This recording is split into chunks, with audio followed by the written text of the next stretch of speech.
அப்போஸ்தலர் 8ஆம் அதிகாரம். அவனை கொலை செய்கிறதற்கு சவுலும் சம்மதித்திருந்தான். அக்காலத்திலே எருசலேமில் உள்ள சபைக்கு மிகுந்த துன்பம் உண்டாயிற்று. அப்போஸ்தலர் தவிர மற்ற யாவரும் யூதேயா சமாரியா தேசங்களில் சிதறப்பட்டு போனார்கள். தேவ பக்தியுள்ள மனிதர்கள் ஸ்தேவானை எடுத்து அடக்கம் பண்ணி அவனுக்காக மிகவும் துக்கம் கொண்டாடினார்கள். சவுல் வீடுகள் தோறும் நுழைந்து புருஷரையும் ஸ்திரீகளையும் இழுத்து கொண்டு போய் காவலில் போடுவித்து சபையை பாழாக்கி கொண்டிருந்தான்.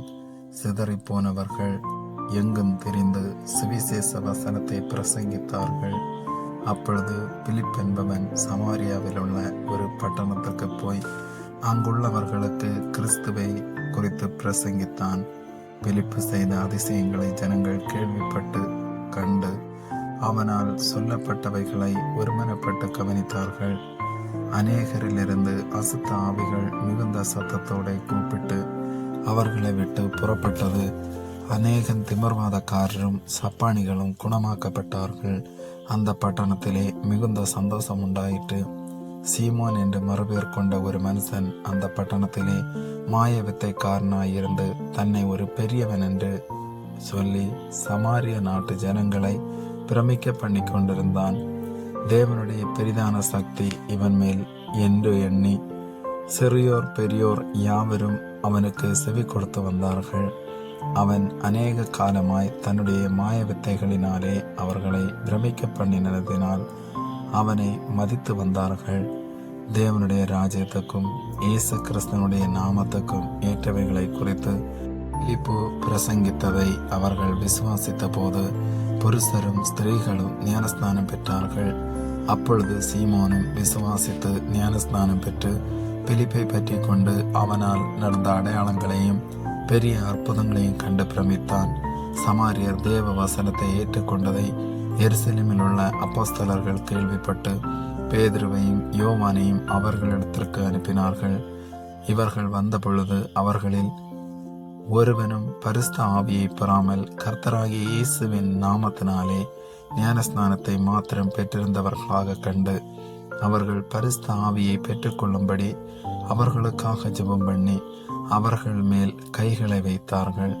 அப்பொழுது அவர்கள் பரிசுத்த ஆவியை பெற்றார்கள்.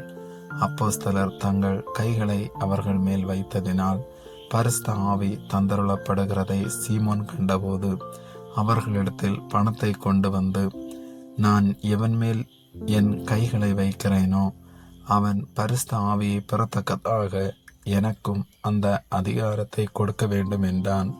பேதுரு அவனை நோக்கி, தேவனுடைய வரத்தை பணத்தினாலே சம்பாதித்துக் கொள்ளலாம் என்று நினைத்தபடியால் உன் பணம் உன்னோட கூட நாசமாய் போக கடவது.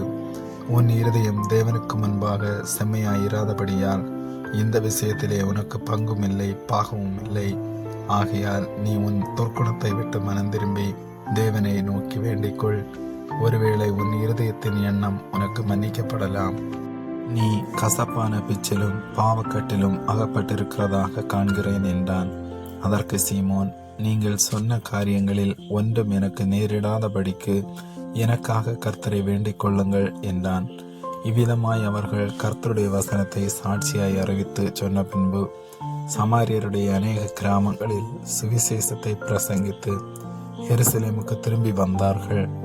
பின்பு கர்த்தருடைய தூதன் பிலிப்பை நோக்கி, நீ எழுந்து தெற்கு முகமாய் எருசலேமில் இருந்து காசா பட்டணத்துக்கு போகிற வனாந்திர மார்க்கமாய் போ என்றான். அந்தபடி அவன் எழுந்து போனான். அப்பொழுது எத்தியோப்பியருடைய ராஜஸ்திரீ ஆகிய கந்தாகை என்பவளுக்கு மந்திரியும் அவளுடைய பொக்கிஷம் எல்லாவற்றிற்கும் தலைவனுமாயிருந்த எத்தியோப்பியன் ஆகிய ஒருவன் பணிந்து கொள்ளும்படி எருசலேமுக்கு வந்திருந்து ஊருக்கு திரும்பி போகும்போது தன் இரதத்திலே உட்கார்ந்து ஏசாயா தீர்க்கதரிசியின் ஆகமத்தை வாசித்துக் கொண்டிருந்தான். ஆவியானவர், நீ போய் அந்த இரதத்துடனே சேர்ந்து கொள் என்று பிலிப்புடனே சொன்னார். அப்பொழுது பிலிப்பு ஓடி போய் சேர்ந்து அவன் ஏசாயா தீர்க்கதரிசியின் ஆகமத்தை வாசிக்கிறதை கேட்டு, நீர் வாசிக்கிறவைகளின் கருத்து உமக்கு தெரியுமா என்றான். அதற்கு அவன், ஒருவன் எனக்கு தெரிவிக்காவிட்டால் அது எனக்கு எப்படி தெரியும் என்று சொல்லி பிலிப்பு ஏறி தன்னோட உட்காரும்படி அவனை வேண்டிக் கொண்டான். அவன் வாசித்த வேத வாக்கியம் என்னவென்றால், அவர் ஆட்டை போல அடிக்கப்படுவதற்கு கொண்டு போகப்பட்டார். மயிர் கத்தரிக்கிறவனுக்கு முன்பாக சத்தமிடாதிருக்கிற ஆட்டுக்குட்டியைப் போல அவர் தமது வாயை திறவாதிருந்தார். அவர் தம்மை தாழ்த்தின போது அவருடைய நியாயம் எடுத்து போடப்பட்டது. அவருடைய ஜீவன் பூமியிலிருந்து எடுபட்டு போயிற்று. அவருடைய வம்சத்தை யாரால் சொல்லி முடியும் என்பதே. மந்திரி பிலிப்பை நோக்கி, தீர்க்கதரிசி யாரை குறித்து இதை சொல்லுகிறார்? தம்மை குறித்தோ வேறொருவரை குறித்தோ எனக்கு சொல்ல வேண்டும் என்று கேட்டுக்கொண்டான். அப்பொழுது பிலிப்பு பேசத் தொடங்கி இந்த வேத வாக்கியத்தை முன்னிட்டு இயேசுவை குறித்து அவனுக்கு பிரசங்கித்தான். இவ்விதமாய் அவர்கள் வழி நடந்து போகையில் தண்ணீருள்ள ஓரிடத்திற்கு வந்தார்கள். அப்பொழுது மந்திரி, இதோ தண்ணீர் இருக்கிறதே, நான் ஞானஸ்நானம் பெறுகிறதற்கு தடை என்ன என்றான். அதற்கு பிலிப்பு, நீர் முழு இருதயத்தோடும் விசுவாசித்தால் தடை இல்லை என்றான். அப்பொழுது அவன், இயேசு கிறிஸ்துவை தேவனுடைய குமாரன் என்று விசுவாசிக்கிறேன் என்று சொல்லி ரதத்தை நிறுத்த சொன்னான். அப்பொழுது பிலிப்பும் மந்திரியும் ஆகிய இருவரும் தண்ணீரில் இறங்கினார்கள். பிலிப்பு அவனுக்கு ஞானஸ்நானம் கொடுத்தான். அவர்கள் தண்ணீரிலிருந்து கரையேறின பொழுது கர்த்தருடைய ஆவியானவர் பிலிப்பை கொண்டு போய்விட்டார். மந்திரியும் அப்புறம் அவனை காணாமல் சந்தோஷத்தோடு தன் வழியே போனான். பிலிப்பு ஆசோத்திலே காணப்பட்டு அவ்விடத்திலிருந்து பிரயாணம் பண்ணி செசரியாவுக்கு வருகிற வரையில் சகல பட்டணங்களிலும் சுவிசேஷத்தை பிரசங்கித்துக் கொண்டு வந்தான். ஆமேன்.